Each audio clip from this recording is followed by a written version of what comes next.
Hey everybody, this is Ray Flip, television beat writer for Bleeding Cool. Just in case, the sixth episode of Fear the Walking Dead's fourth season wasn't exactly what I would call the strongest outing of the season so far, and I'm going to get to that in a minute.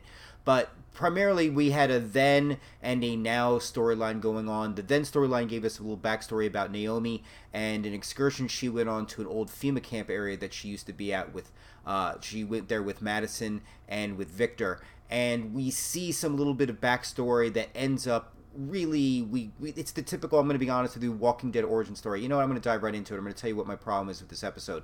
Is they gave Naomi a backstory and a scenario and a setup that are very cliche, I think, lately for the Walking Dead universe. It was this idea of she's running away, she's feeling guilty of people she abandoned, she puts herself in a situation where she ends up proving that she wants to live at the end, but in the process ends up putting people into more danger, which is kind of bothered me about this episode. We find out that she had a daughter named Rose who suffered from pneumonia, and when Naomi was out looking for antibiotics, apparently Rose died, turned, and started to infect the people at the camp. This is something, the guilt that Naomi apparently has been dealing with. She gets a set of keys which leads them to a big truck and storage area that she had of supplies and fertilizer and seeds and things like that to kind of help rebuild the stadium. So she goes back with them. I was about to say Kevin Zegers. Mel, played by Kevin Zegers, and the Vultures see this and they leave. Of course, you're left questioning why they would have left so early and if what's going on and everything else. We get the now, which is a continuation. We see the final standoff, maybe final standoff, between Luciana, Alicia, Victor, and Althea, who's transporting them there, and the Vultures. Then we see Mel and his crew, and we're left wondering that there's something going on, something missing in the middle, that we're not quite sure what caused this all to go down. Because again, I'm not completely buying Mel and the Vultures as the bad guys in this situation. And along the way, we also have John Dorie and Morgan who find their way there. And there's, I'm going to be honest with you. Let me just cut to the chase of my problems with this episode. One, I've already told you about the cliched backstory that they've given Naomi, so that kind of bothered me a little bit. In regards to this idea with the stadium, I get it. It's a big mystery.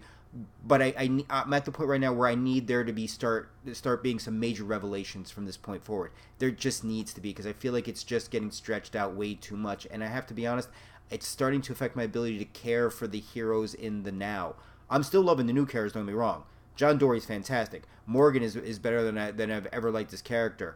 Althea, I'm a big fan of. Naomi, though, I gotta say, and I'm saying this because I love Jenna Elfman and I really love the potential for this character, but I'm afraid Naomi is going to take the place of Nick in being that character that I'm just going to wish just gets killed. And I don't want it to be that way, but so far Naomi just seems to be that one who's just constantly making indecisive decisions, if you know what I mean, that just end up starting to get people into dangerous, precarious situations. And it's starting to bother me because I care about the character. It's not bothering me because I just dislike the character and just have written her off, because I really think Naomi's got a lot of potential, especially with the way she's connected with John Dorie. So I see a lot there.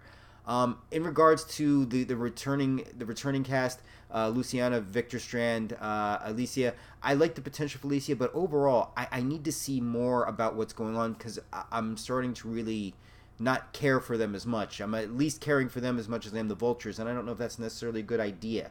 So we have a lot of these things going on, and granted, I will say the episode did leave us with a big, shocking ending, which isn't that shocking when you consider it. And 2 spoiler alerts here if you want to take a couple seconds. Okay, Naomi has apparently sided with the Vultures, and John Dorie gets shot, and that's where we start moving on the next episode. Now, I doubt very much they're going to be killing off John Dorie, especially because I think social media will riot with the way they've taken to his character, but it was a very interesting way to end it. And also, if I have to say a highlight of this episode, it is the building relationship between John Dorie and Morgan. I think that is a budding friendship that has the potential to lend itself to, I think, wanting to see episodes where they are just working with themselves, which I think would be great.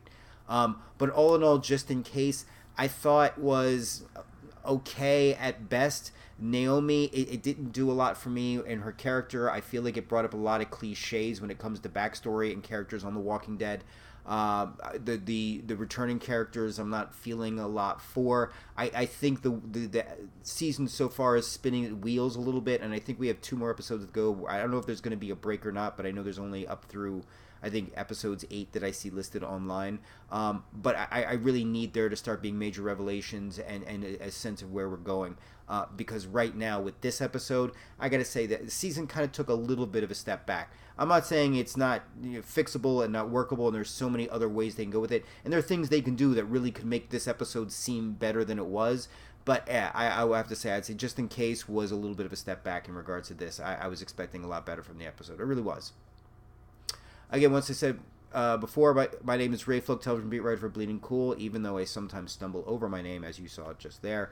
But thank you guys for joining me. I hope you guys enjoy the reviews that we're doing, and we'll see you on bleedingcool.com for some really cool stuff.